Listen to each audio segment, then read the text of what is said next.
¿Ya? Estará en milimoles.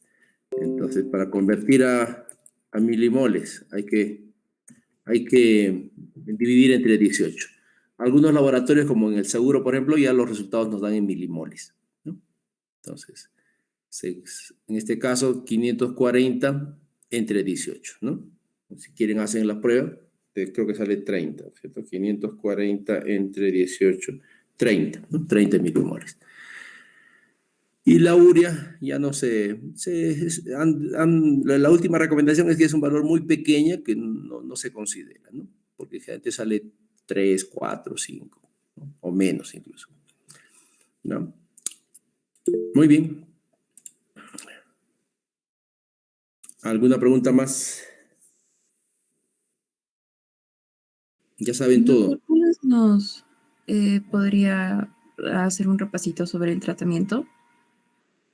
El tratamiento, claro. Bueno, el tratamiento. A ver, tratamiento. ¿Dónde está? Creo que tenía un resumen por acá.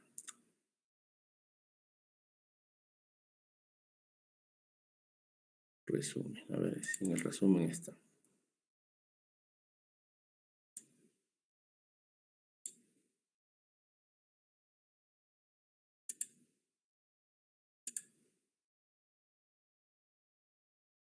Acá tengo el tratamiento.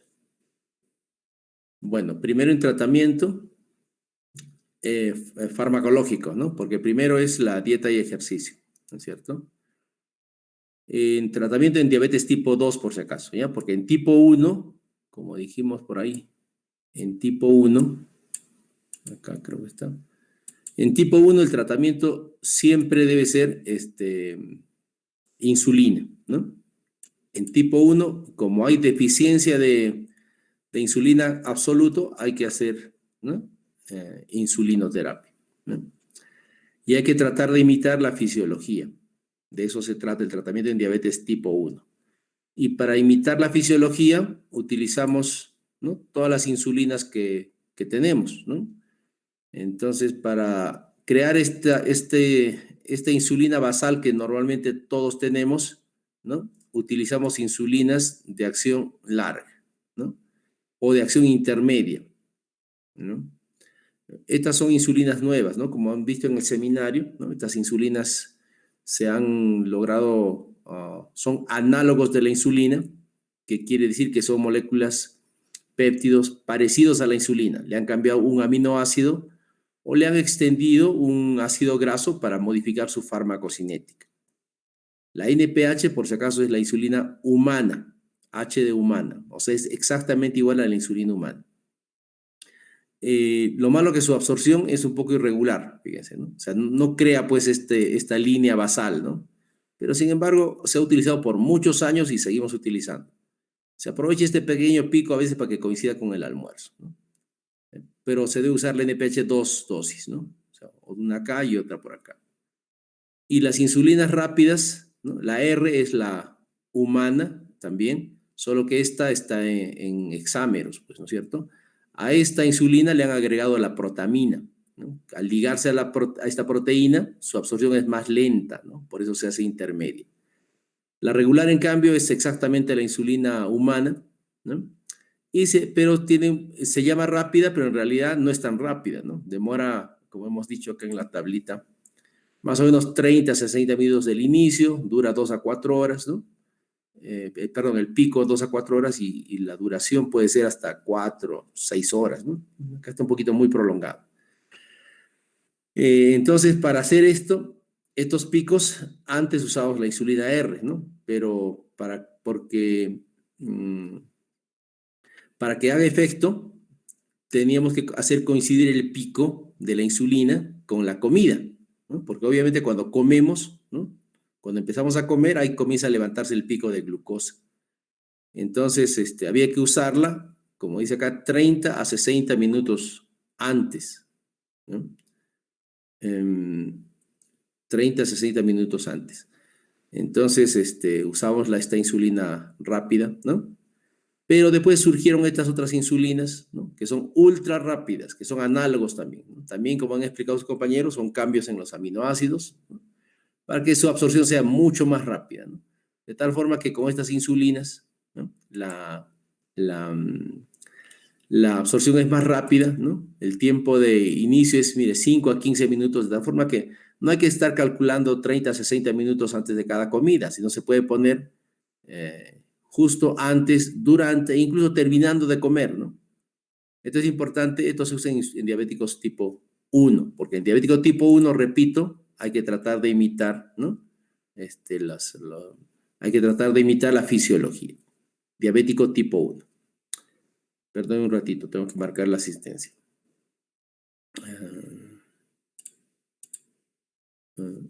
¿Quién llegó?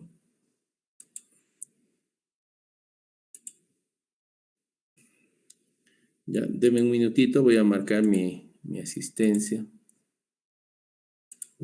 Si no dice que no pagan. Bueno, el pago es simbólico, ¿ya? Enseñamos porque yo creo que enseñar es parte de ser médico, ¿ya? No aparece. Hoy día estamos... no, hoy es viernes, ¿no? Hoy día, perdón, no, hoy día no marco asistencia. Perdón. Ya, entonces eso respecto al tratamiento con insulina, ¿no? Ahora, la pregunta sería, ¿se usa insulina en los diabéticos tipo 2? ¿No? ¿Qué dicen ustedes?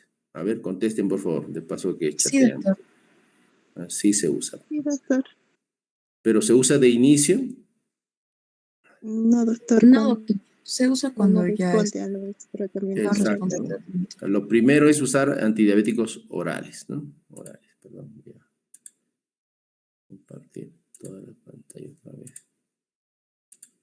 ¿Ya? Entonces, el tratamiento de la diabetes tipo 2, ¿no? Es dieta y ejercicio, ¿no? Bajar de peso, ¿ya? Y después se empieza con monoterapia. Les comentaba que ¿qué tratamiento es el que se inicia? ¿Cuál dicen ustedes? Metformina, doctor. Así es, metformina.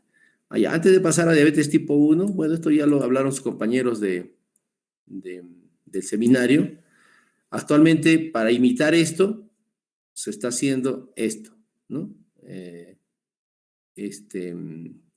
Insulina, ¿cómo se llama esto? Bueno, se hace monitoreo continuo de glucosa y administración continua de glucosa.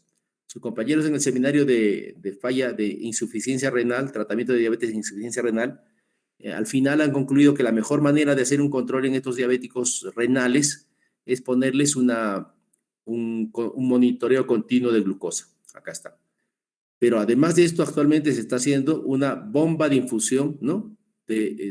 Continua de glucosa, ¿no? Ambulatorio.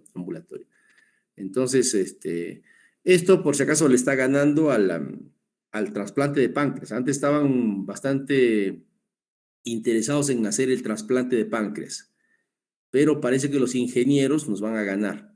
Ellos van a crear el páncreas artificial. Este es un inicio de un páncreas artificial. Acá se mide la glucosa, lo transmite a todo otro equipo y este equipo suministra insulina por vía subcutánea, ¿no? En la dosis que se programe. Digamos, 1 unidad por hora, digamos, ¿no? 24 unidades al día. Y cada vez que uno come, ¿no? Lanza un bolo, ¿no? Un bolo.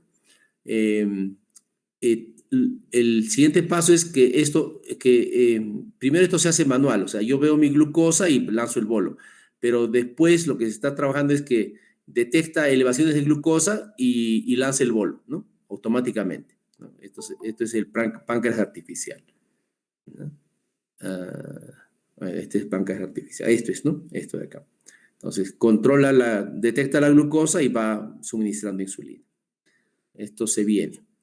Bueno, hace tiempo ya se viene, pero es costoso, ¿no? No es exacto por ahora, ¿no? Pero están avanzando.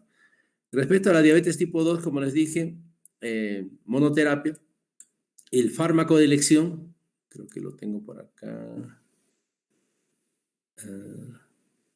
Bueno, el fármaco de elección es metformina, ¿no? Metformina.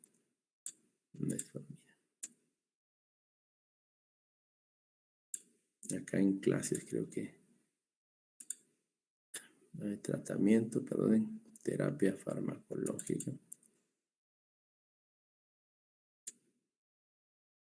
Les dije que hace tiempo este era el algoritmo, ¿no? Diagnóstico, metformina, o sea, sigue estando metformina en primera línea. Y si la monoterapia no funciona, o sea, quiere decir que la glicosilada no está en el valor objetivo que debe ser menos de 7, ¿no? Si está menos de 7, sigo con metformina.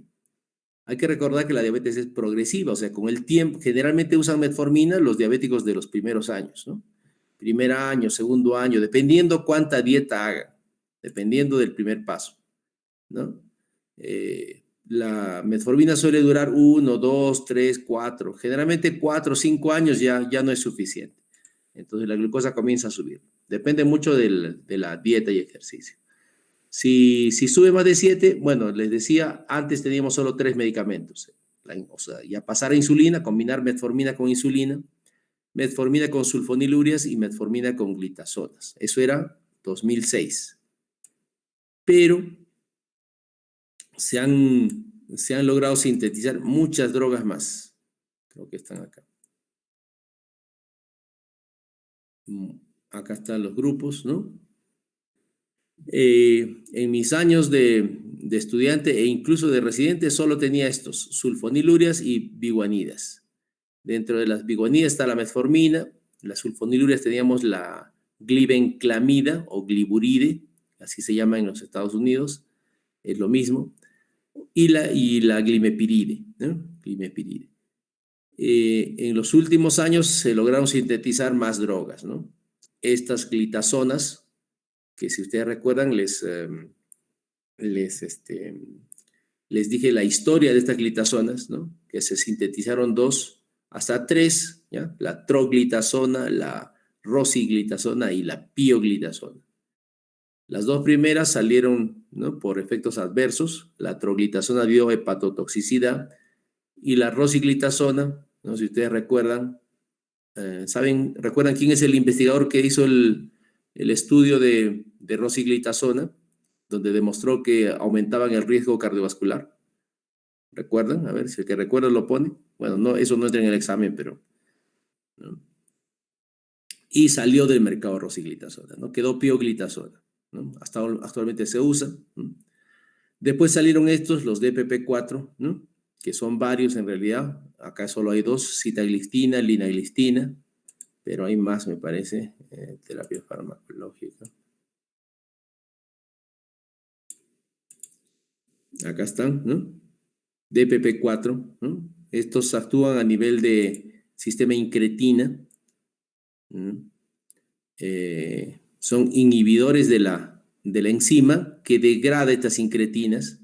Recuerden, el efecto incretina es que yo como, en el intestino estimulo la síntesis y la producción de incretinas, estas van al páncreas y estimulan mayor secreción de insulina, ¿no?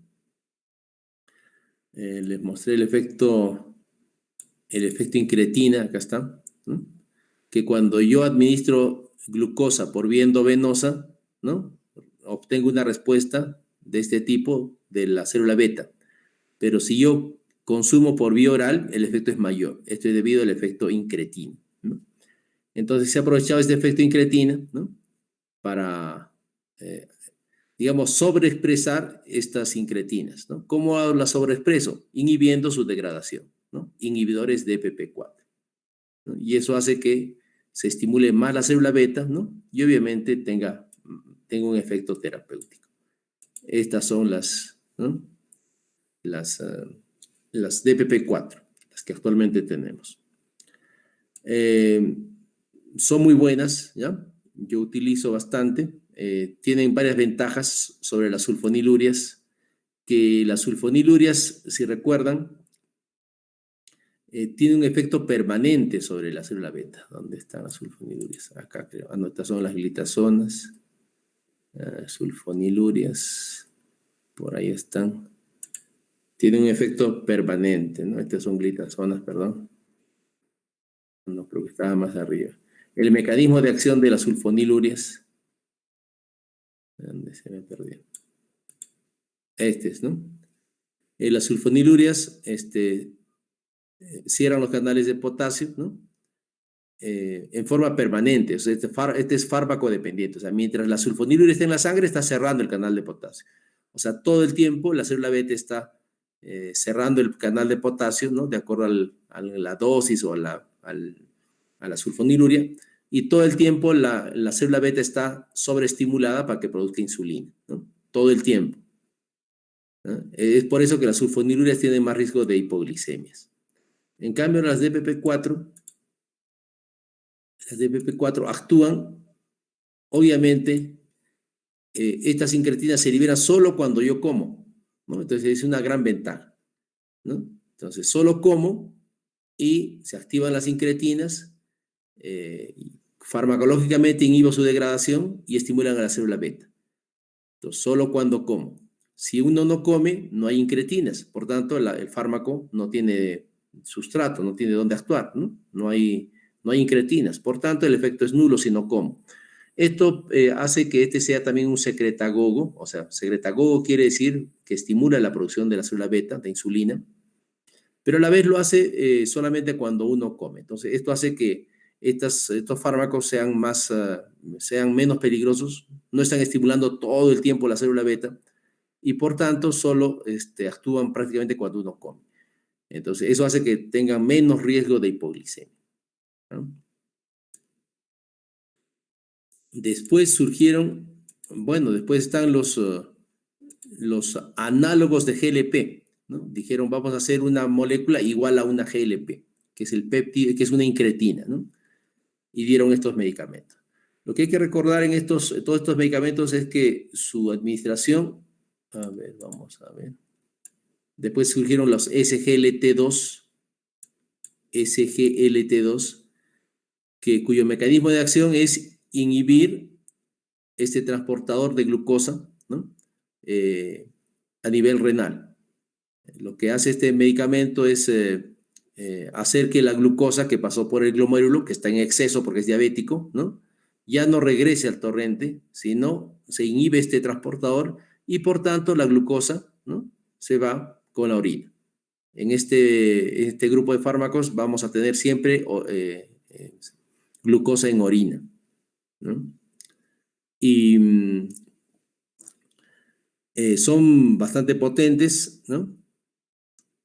Entonces, con estos nuevos medicamentos, ¿cómo ha cambiado el tratamiento? Ya creo que hay unos. Entonces ha cambiado así, ¿no? Se ha vuelto más complejo, claro, ¿no? Pero básicamente lo que dice acá es, a ver, lo voy a poner en presentación. Lo que dice acá es, hay uno acá, ¿no? Sigue siendo, acá si se fijan acá arriba, ¿no? La principal terapia, la primera línea, sigue siendo metformina, ¿no? Este es actual, ¿eh? Este es 2021, ¿ya? 2021. Cada año sale esto, ¿no? Y no ha cambiado en los últimos 3 años, ¿ya? Entonces, metformina y bajar de peso, actividad física, ¿no es cierto? Entonces, dice si en esta fase todo está bien controlado, entonces el paciente no debo hacer nada más, debo seguir dándole metformina. Si no está controlado, ¿no? Debo preguntarme, dice, ¿no? Vamos acá. Debo hacer tratamiento individualizado de cada paciente. O sea, le debo agregar a la metformina qué medicamento. Le puedo agregar cualquiera, ¿ya? Cualquiera. Le puedo agregar una glitazona, le puedo agregar un DPP-4, le puedo agregar un GLP, le puedo agregar un SGLT2, cualquiera. Acá también GLP, SGLT2, ¿no?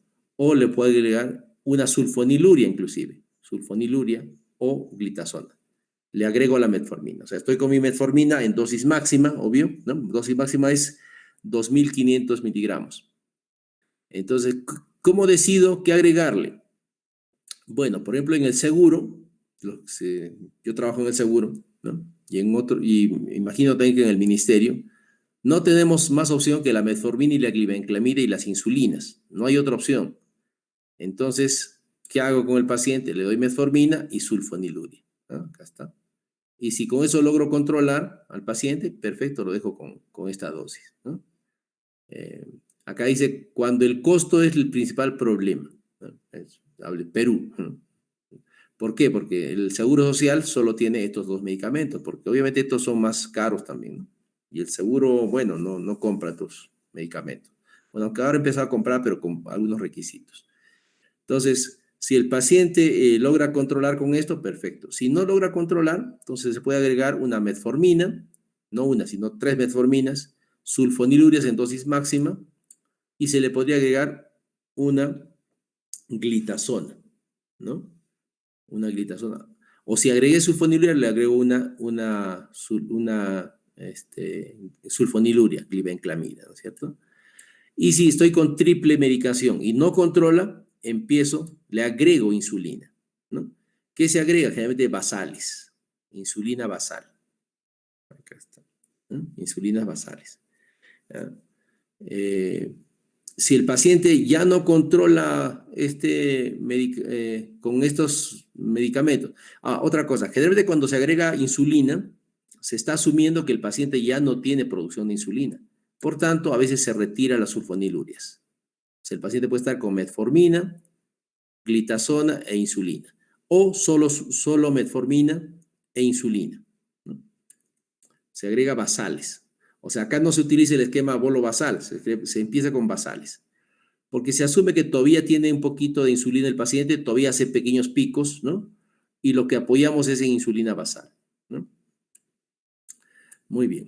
Entonces, todas tienen ese triple de acción. Acá, por ejemplo, cuando quiero que mi paciente baje de peso, ¿no? Y hay en realidad muchos pacientes con exceso de peso. Entonces, si el paciente tiene exceso de peso y quiero hacerlo bajar, hay 2 drogas que hacen bajar de peso. Las SGLT2 y las GLP-1. Son drogas que hacen bajar de peso. Entonces, es favorable al paciente darle metformina, ¿no? Y darle una de estas 2 drogas. ¿Cuál es el problema con las GLP? Que se usa por vía subcutánea. Y en la práctica a los pacientes no les gusta pincharse, ¿no? No les gusta. Pero es una droga que hace bajar de peso. SGLT2 es vía oral, así que le doy SGLT2, ¿no? Puedo combinar también metformina, SGLT2 y GLP, ¿no? Las 3, ¿no? Cuando no controlo. Y igual, si es que las 3 no controlan, ¿no? Se puede incluso usar 4, dice, ¿no? Y si no funciona, siempre la insulina, ¿no? La insulina es la solución, ¿no? A veces se utiliza acá también sulfoniluria. La sulfoniluria tiene la ventaja de que es bastante potente, ¿no? Y acá, cuando quiero minimizar el riesgo de hipoglicemia, o sea, obviamente si quiero minimizar el riesgo de hipoglicemia, no voy a usar sulfonilurias, ¿no? Entonces, todas estas tienen menos riesgo de hipoglicemias, ¿no? DPP4, GLP. Ahora, la última recomendación, esto surgió hace unos años. Recuerden que cuando revisamos estos medicamentos, ¿no? Vimos que tienen efecto cardiovascular beneficioso, ¿no? Me refiero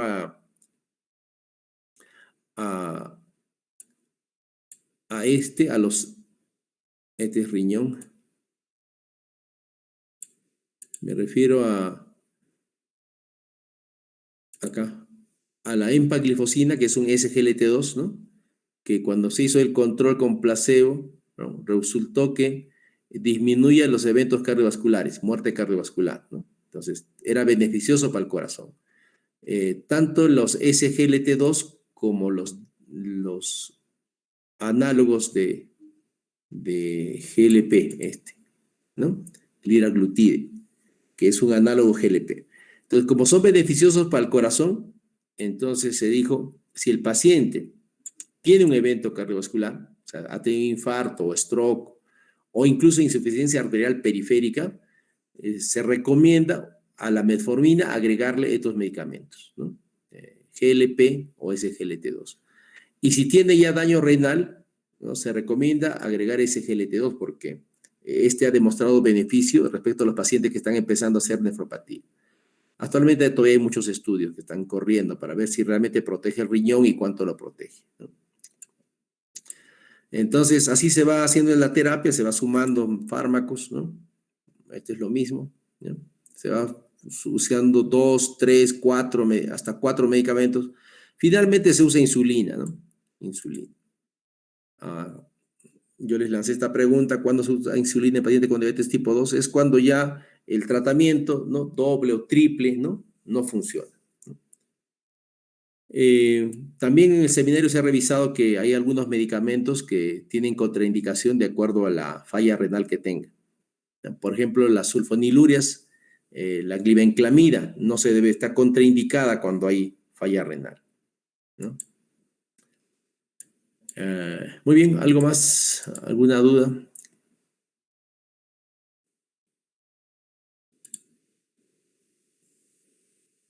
La cirugía también se recomienda, ¿no? Actualmente. La cirugía se recomienda, dice, la guía dice, considere cirugía metabólica en pacientes que tengan IMC más de 35, ¿no? Los estudios demuestran que te controla la glucosa, el mejor control de la glucosa es con cirugía, ¿no? Incluso el paciente deja de usar medicamentos, ¿no? La cirugía metabólica sirve generalmente en los primeros años de diabetes. ¿Por qué? Porque probablemente en los primeros años todavía hay reserva pancreática. Recuerden que a más años de diabetes, la reserva pancreática disminuye, cada vez va a haber menos insulina, menos producción de insulina. Y obviamente si la producción de insulina ya es muy baja, así lo hagas bajar de peso, ya no funciona la cirugía. En España tienen, y en otros lugares en Europa, tienen un protocolo de menos de 5 años. O sea, operan si tiene diabetes menos de 5 años. Si no, ya es por gusto, ¿no? Es por gusto. Muy bien. Hay una lista de tardones. Ya. No estoy grabando esta clase por si acaso. Muy bien. ¿Algo más, jóvenes? ¿Tienen preguntas? En el chat pueden preguntar. Doctor, disculpe, respecto al diagnóstico de diabetes gestacional, no sé si nos puede hacer un repaso, por favor. Claro. Sí, diabetes gestacional es medio complicado hacer porque hay varias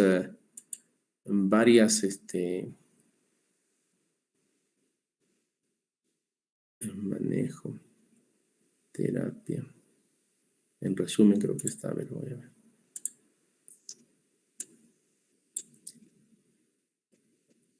Diabetes gestacional. Bueno, es el único que es diferente a todas las demás, porque para los demás tipos de diabetes, ¿no?, incluido la tipo 1, ¿no?, se usan estos 4 criterios, ¿no es cierto?, que ya explicamos. En diabetes gestacional, acá está. Primero que debe hacerse, se hace solo a partir de las 24 semanas. Siempre los cogen eso en el examen, porque les ponen un paciente de 10 semanas o 12 semanas que encuentran la hiperglicemia y ya no sería diabetes gestacional, ¿no? Diabetes gestacional es cuando se encuentra diabetes a partir de las 24 o 28 semanas. Esto es porque la placenta produce insulinoresistencia a partir de ese tiempo de gestación. Si la diabetes es antes, se considera que es diabetes pregestacional, o sea, pues de tipo 1 o tipo 2, ¿no? ¿Cómo se hace el diagnóstico? La guía actual dice que puedo hacer de 2 formas, ¿no?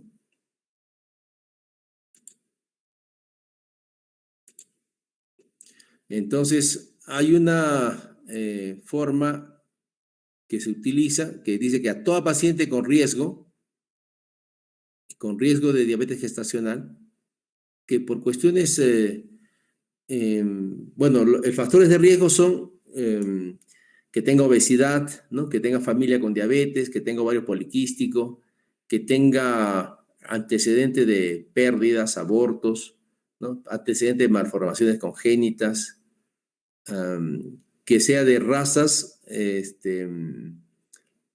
tengan alto riesgo de diabetes. Y acá entramos todos porque somos una raza de alto riesgo, ¿no? Entonces, ¿qué se debe hacer en estos pacientes? A las 24 semanas se les puede hacer un test de tolerancia con 50 gramos nada más, con 50 gramos, entre 24 y 28 semanas, ¿no? Si la glucosa en este control a la hora, ¿no?, es mayor de 130,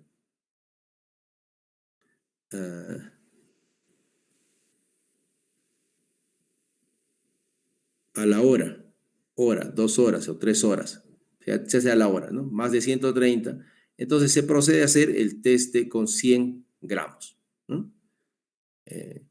Entonces, acá todavía no se define si tiene diabetes, solo es como un screening, ¿no? El segundo paso se le da 100 gramos, ¿no?, y se le mide la glucosa en ayunas, a la hora, a las 2 y a las 3 horas, nuevamente. Entonces, si la glucosa sale más de 95 en ayunas, ¿no?, según este criterio tiene que tener dos controles alterados. Este es el sistema o el diagnóstico de Carpenter, ¿no? Entonces, se le hace todo esto y si tengo dos glucosas alteradas, digamos la de ayunas y la de 2 horas, ¿no?, en los valores mayores que estos referenciales, entonces digo que el paciente tiene diabetes gestacional. Sin embargo, este sistema todavía se utiliza, ¿no?, pero la misma guía te dice, te lanza este otro que es más sencillo, ¿no?, que obviamente es el que utilizamos. Entonces ya no te dice que haga 2 pasos, ¿no?, el de 50, el de 100, se pierde mucho tiempo acá entre este y este. Entonces, recomendamos hacer ante la sospecha, ya no los 2 pasos, sino de frente, ¿no?, de frente, 75 gramos de glucosa, ¿no?, el test de tolerancia con 75 gramos de glucosa. Y se mide ya no las 3 horas que era, sino solo 2 horas. Ayunas, hora y 2 horas, ¿no? Y basta que uno esté elevado, ¿no?, para decir que el paciente tiene diabetes gestacional. Entonces, esta forma se utiliza actualmente. Test de tolerancia, 75 gramos, ¿no? Y si encontramos que la glucosa está elevada, ¿no?, en cualquiera de estos, ya se considera diabetes gestacional, ¿no? Muy bien. Estas son las diferentes autores, ¿no?, y sociedades respecto al diagnóstico. Pero yo les recomiendo utilizar ¿no? Si entran en el examen, va a ser pues, ¿no? Y es más sencillo también, pues, ¿no? Le haces 75 gramos de glucosa, ¿no?, le administras, le mides basal a la hora y a las 2 horas. Sencillo, ¿no es cierto? Tiene que estar en ayunas de 8 horas por lo menos, ¿no? Y si cualquiera está elevado, ya hago el diagnóstico. Recuerden que el tratamiento de la diabetes gestacional primero siempre se hace dietético, ¿no? Luego se utiliza, bueno, actualmente no están aprobados los antidiabéticos orales, solo se usa insulina, ¿no? Muy bien. ¿Qué más, jóvenes?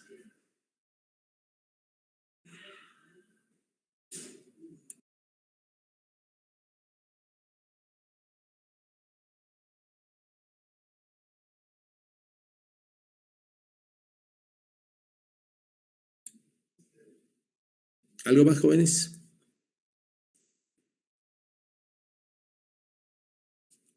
Nada más, ya todo lo del resto saben. Muy bien.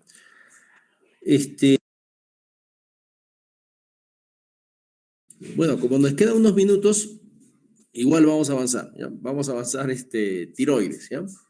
Tiroides. Ahora sí voy a grabar esta clase.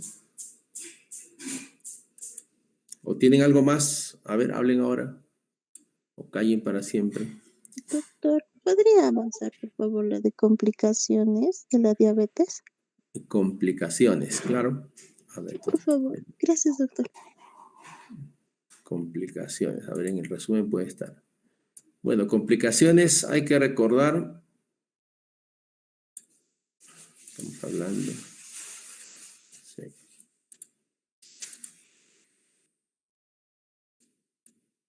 Bueno, es que es largo, ¿no? Hay complicaciones agudas y crónicas. ¿A cuál te refieres? ¿A las agudas o a las crónicas? Las agudas ya hicimos. ¿Perdón? No, dime, doctor, disculpe. ¿Agudas o crónicas? Las crónicas, doctor. Las crónicas. Ya, porque las agudas dijimos ya, son 3 básicamente, son la cetoacidosis, el estado hiperosmolar. También se consideran las crisis hiperglicémicas que no tienen cetoacidosis y no tienen estado hiperosmolar. Respecto al tratamiento, les recuerdo que cuando se detecta cetoacidosis o estado hiperosmolar, el tratamiento es ¿no es cierto? Que les dije que no es complicado, sino que es fluidos, bicarbonatos, solo si el pH está menos de 7.9, insulina en infusión, ¿no? Infusión. Potasio, si es que el potasio está en menos de 5.2, ¿no? Creo que acá estaba mejor esto. Resumen terapia. No, está en complicaciones, creo. Así es terapia farmacológica. ¿Ya? Y si el paciente no está en estado hiperosmolar y el paciente no cumple criterios de cetoacidosis, entonces el paciente debe ser hospitalizado. Acá está. Acá. ¿No? Si el paciente está en estado hiperosmolar, cetoacidosis o una condición clínica grave, va a UCI, ¿no? Y se utiliza este tratamiento que ya comentamos. Si el paciente no está en estado hiperosmolar, ¿no? Pero está con la glicemia alta, se hospitaliza y el tratamiento para este paciente va a ser esquema basal-bol. Está acá. Hospitalizado, ¿no? Basal-bol, ¿no? Se trata, o sea, se usa insulinas basales como la NPH o la glargine y bolos para cada comida. Este es el esquema que, por ejemplo, que usamos bastante en COVID, ¿no? Pacientes con COVID, si no están en estado hiperosmolar ni cetoacidosis, usamos el esquema basal-bol. Cualquier paciente que se hospitaliza con hiperglicemia está en esquema basal-bol, ¿no? Y las complicaciones crónicas, dijiste. Acá están. Bueno, las complicaciones crónicas, creo que de acá mejor. En resumen.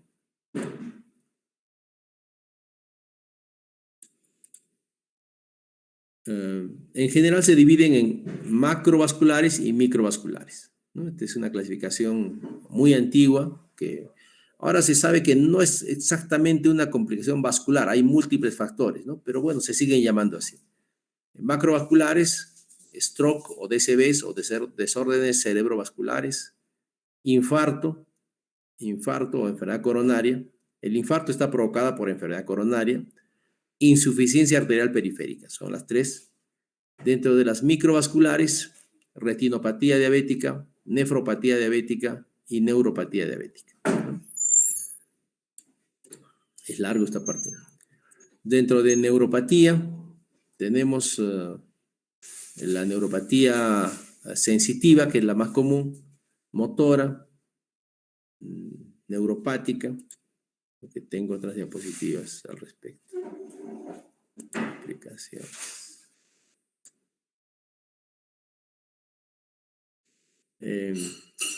Por si acaso, todas las complicaciones, sobre todo las neuropáticas, las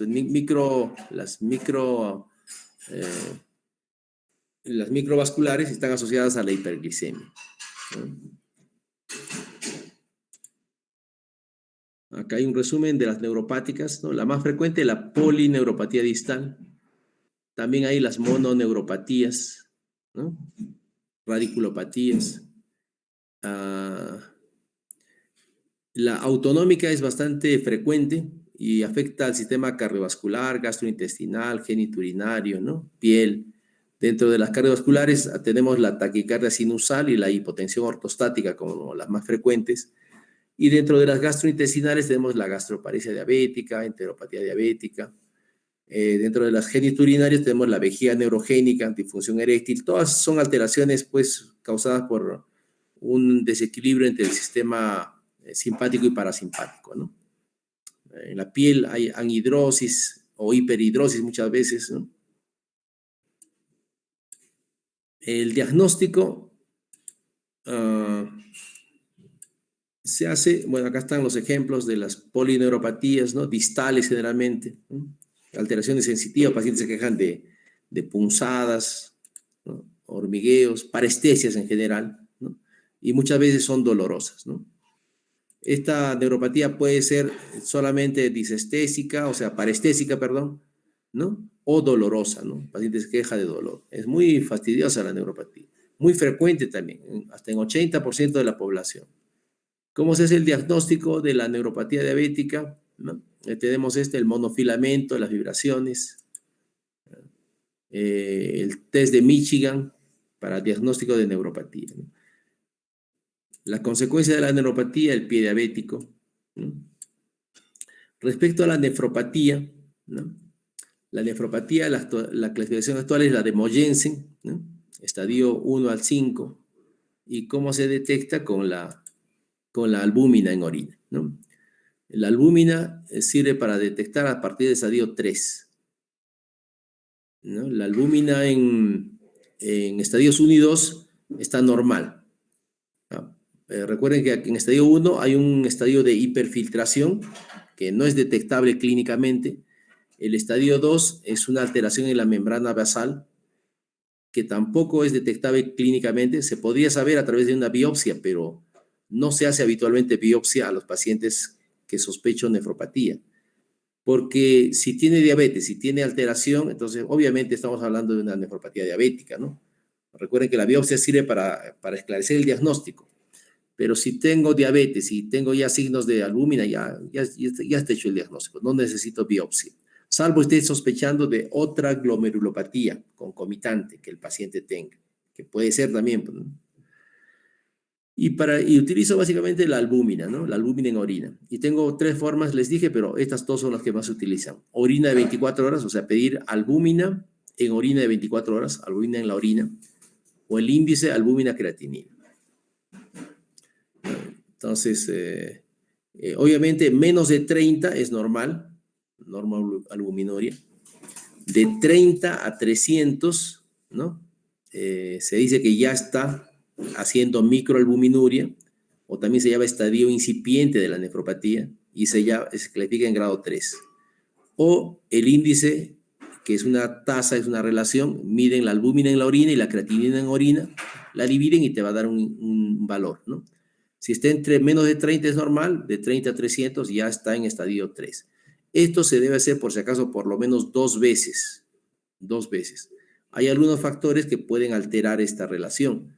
Por ejemplo, si el paciente hace ejercicio, ¿no? O está con una infección, se puede alterar. Por eso se recomienda hacer por lo menos 2 veces. 2 veces para confirmar el diagnóstico, ¿no? Porque puede ser que en una me salga alterado y en otra me salga normal, ¿no?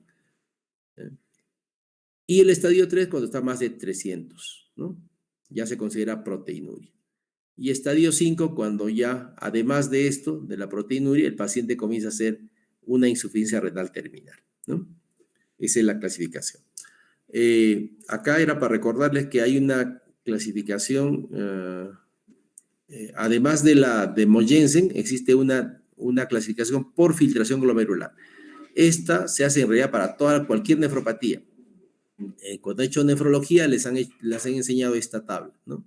Que son el grado de función renal. G grado 1, grado 2, grado 3A, 3B, 4 y 5. Entonces, se puede hacer una correlación entre ambas, ¿no? Entre ambas. Para decir qué paciente debe ser manejado por el nefrólogo, ¿no? Cuando estamos menos de 15, ya se considera una falla renal y este paciente debe ir a diálisis, por ejemplo, ¿no? Puede haber una combinación, puede estar en falla renal y puede haber una combinación acá. Esta es la nefropatía diabética, por si acaso, y esto es la insuficiencia renal, ¿no? Obviamente casi siempre tienen correlación, o sea, cuando hay más macroalbuminuria, generalmente el paciente ya está en grados, generalmente a partir de 3, 4 y 5, ¿no? Y la última era la retinopatía, ¿no? Esta es la clasificación actual de retinopatía. Se clasifica en sin retinopatía, leve, moderada y severa. Y retinopatía diabética proliferativa, ¿no? Esto se hace a través del fondo de ojo. Al paciente se le hace fondo de ojo. Se le recomienda hacer por lo menos una vez por año. En el paciente con diabetes tipo 2 se recomienda hacer al diagnóstico, ¿ya? O sea, apenas se hace el diagnóstico, se debe hacer una evaluación de la retina. En el tipo 1, en cambio, se debe hacer, dicen, a los 5 años del diagnóstico, porque como son niños, generalmente estos niños al inicio no hay evidencia de retinopatía, ¿no? Entonces se hace todavía después. En el diabético tipo 2, en cambio, se hace al diagnóstico y se recomienda hacerle una vez por año, por lo menos, ¿ya? Muy bien.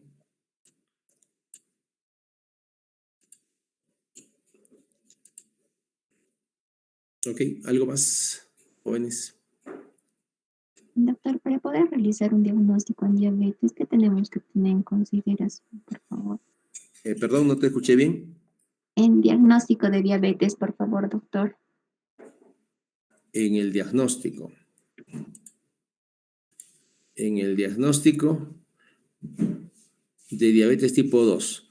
Bueno, el diagnóstico en todos los tipos de diabetes es con estos criterios, ¿ya? Excepto en la diabetes gestacional, ¿ya? Entonces, estas pruebas se puede hacer ante la sospecha de diabetes de cualquier paciente, ¿no? Creo que les puse...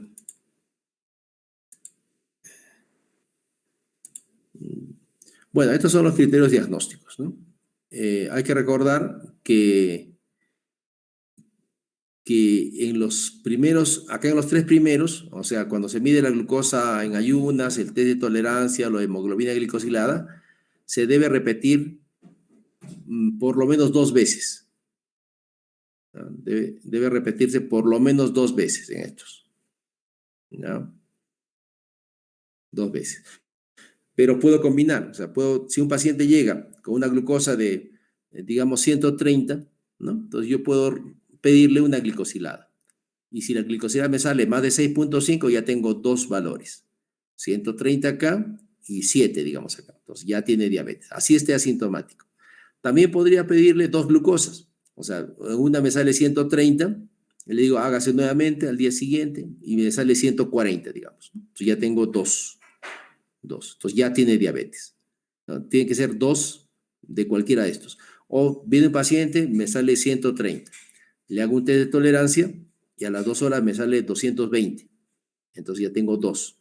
Ahora, ¿qué pasa si el paciente tiene, digamos, acá su glucosa sale 130, pero el próximo control sale 120, ¿no? Le hago una glicosilada, sale 5.8. Entonces, no tiene 2, ¿no? Tiene solo 1. Por tanto, no sería diabetes. No sería diabetes, porque tiene que ser 2. 2 valores alterados. Cualquiera de estos 3, pero 2. ¿Ya? Este paciente que les digo, si su glucosa sale 130, la otra glucosa sale 120, le hago una glicosilada, me sale 6. ¿Cuál sería el diagnóstico? A ver, pongan por favor en el chat.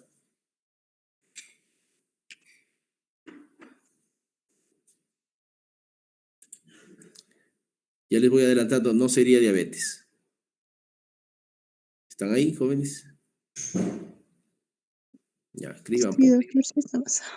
Ya, pero escriban, pues, pongan cuál sería el diagnóstico. La glucosa, acá les pongo.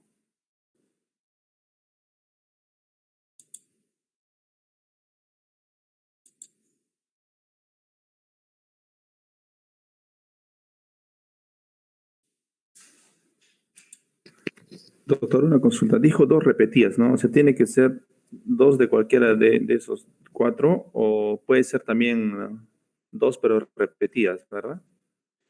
A ver, glucosa en ayunas sale 130. Glucosa, otra en ayunas le pides, ¿no? Sale 120. Le pides una hemoglobina A1C, y te sale 6%.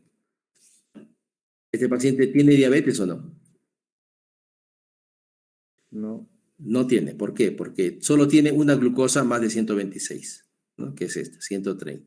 Las demás, esta está menos de 130 y esta está, debería ser mayor de 6.5, ¿no es cierto?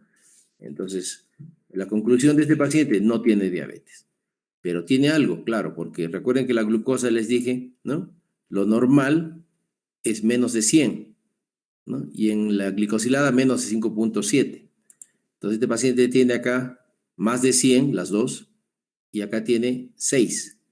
Entonces, el diagnóstico es prediabetes. Prediabetes, claro. Está acá. No es diabetes.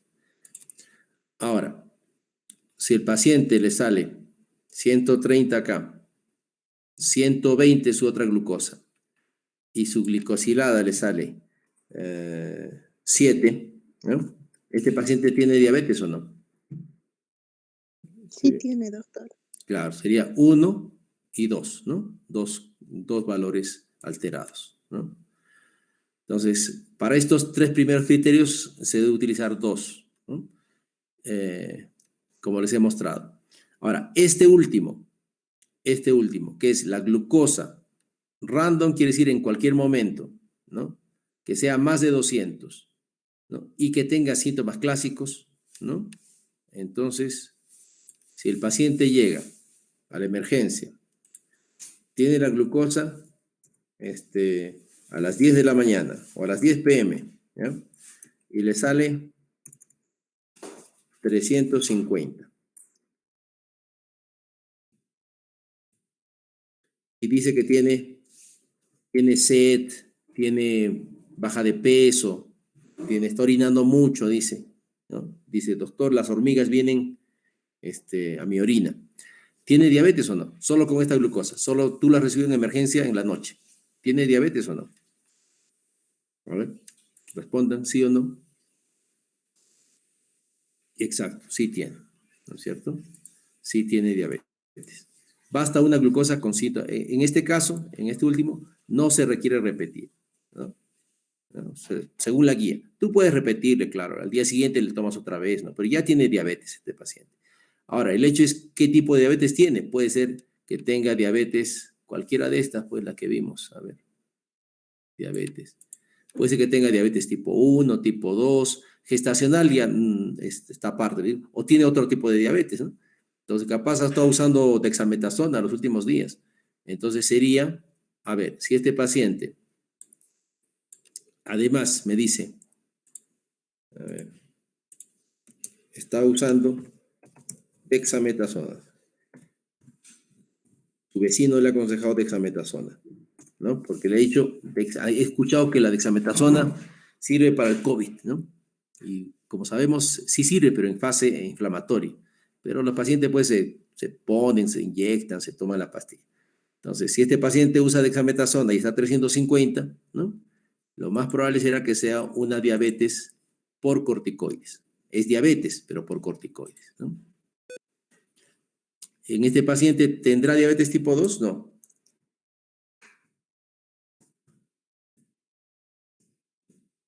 ¿Qué dicen?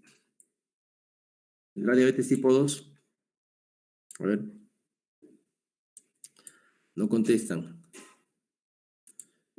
No se puede saber en realidad, ¿ah? Yo diría que sí, probablemente, porque está muy alto, pero en este momento que usa dexametasona no puedo afirmar que tiene diabetes tipo 2. Por ahora sería una hiperglicemia o una diabetes por corticoides. Después ya le quitaremos el corticoide, ¿no? Veremos. El tratamiento, ¿se hace tratamiento en este paciente? Claro, su glucosa está alta, ¿no? Va a usar insulina probablemente, si se hospitaliza, claro, ¿no? Si se hospitaliza, usa insulina. Pero todavía no estoy seguro del diagnóstico. Lo voy a hacer después, no hay problema, ¿no? Por el valor yo diría que sí, probablemente sea. Ahora, si tiene una glucosa en 180, ¿no? También está elevado, ¿no es cierto? ¿Sería diabetes o no? Y usa dexametasona. ¿Qué dicen?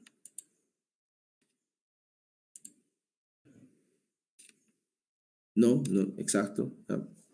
Así tenga los síntomas típicos, ¿no es cierto? ¿Por qué? Porque el criterio dice más de 200, ¿no? Con síntomas típicos. Entonces, 180, ¿no? Uso de dexametasona, yo diré, acá le pongo hiperglicemia por corticoides, ¿no? No es todavía diabetes tipo 2. Ahora, tendría que quitarle la dexametasona a este paciente para después hacerle el control, ¿no? Por ahora no es importante, digamos, no es imprescindible hacerle el diagnóstico, ¿no? Este paciente se manejará de acuerdo al manejo de pacientes hospitalizados. O sea, el objetivo será que este paciente en ayunas tenga menos de 140 y en los controles postprandiales esté menos 180, ¿no? Entonces, a este paciente le pediré que le haga monitoreo, ¿no? Y si su glucosa sale así, no uso insulina, nada. Si está más alto que esto, o sea, sale acá 180, acá 200, entonces sí uso insulina. Si está hospitalizado, uso insulina, ¿no?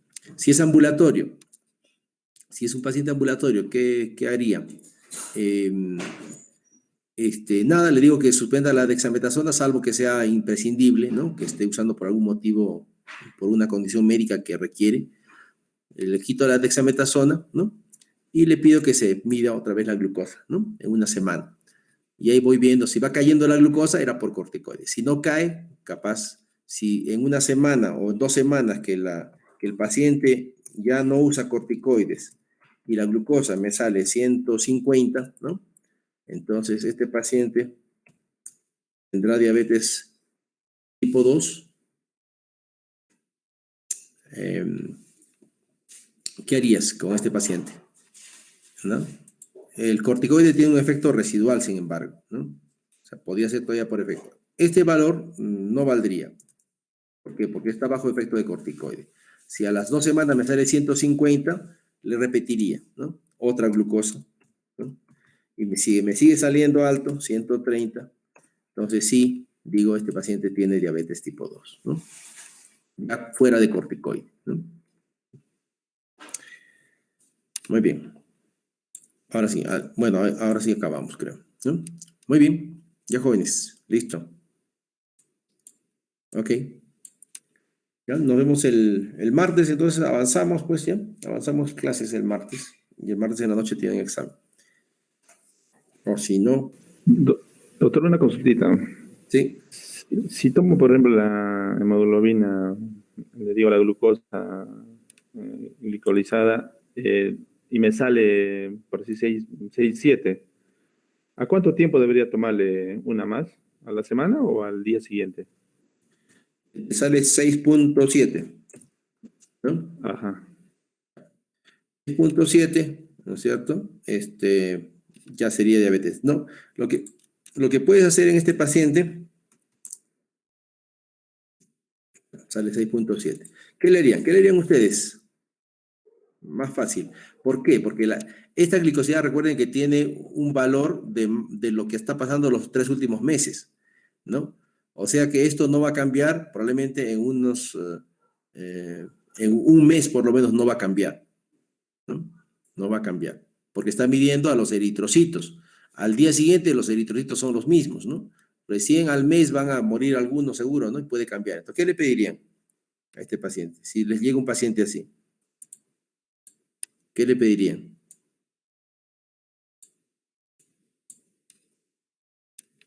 ¿Nada? Le piden pues otra glucosita. Le piden una glucosita, ¿no? Le sale 120. ¿Cuál sería el diagnóstico?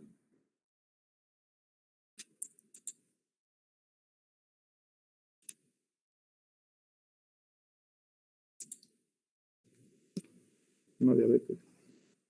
Ahorita tendría, mira, 6.5 está, claro, no llega a diabetes, ¿no es cierto? No llega.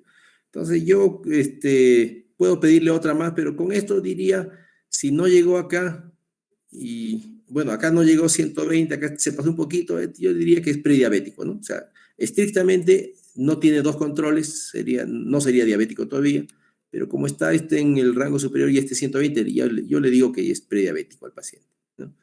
Podría tomar otra prueba o un test de tolerancia. Y si me sale a las 2 horas 180, ¿no? Con eso confirmo, prediabético, ¿no? Prediabético. Que tiene que haber, recuerden, 2 controles. Este sería solo uno, ¿no? 6.7 nada más, ¿no? Ahora, si en el control de glucosa me sale 130, ¿no? Ahí sí cambia, ¿no? Recuerden que estos son criterios diagnósticos, ¿no? Que obviamente se deben cumplir, pero en la práctica, ¿no? Por ejemplo, si este paciente me sale 125, perdón, claro, estrictamente no tiene diabetes, ¿no? Pero yo diría que está muy cerca, pues, ¿no? Ya, a veces si quiero hacer asustar al paciente, le digo, ya tienes diabetes, pues, ¿no? Pero estrictamente no estaría confirmado el diagnóstico, ¿no? Pero con estos valores, pues, este paciente está camino a la diabetes, pues, ¿no? Obviamente. Ya, jóvenes, listo. Doctor, Bien, una consultita. sí. ¿Y cuánto tiempo después de haber dejado el tratamiento de dexametasona sería recomendable realizar la prueba de glucosa? Eso es, no hay un punto, ¿no? No hay un punto exacto. Se recomienda por lo menos un mes, porque se sabe que los corticoides tú retiras y todavía tienen efectos metabólicos. Entonces, por lo menos un mes de retirado el corticoide. Gracias, doctor.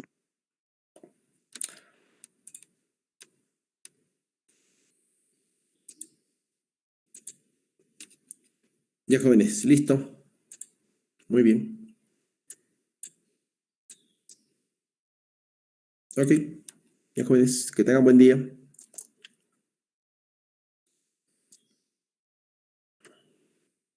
Gracias, doctor.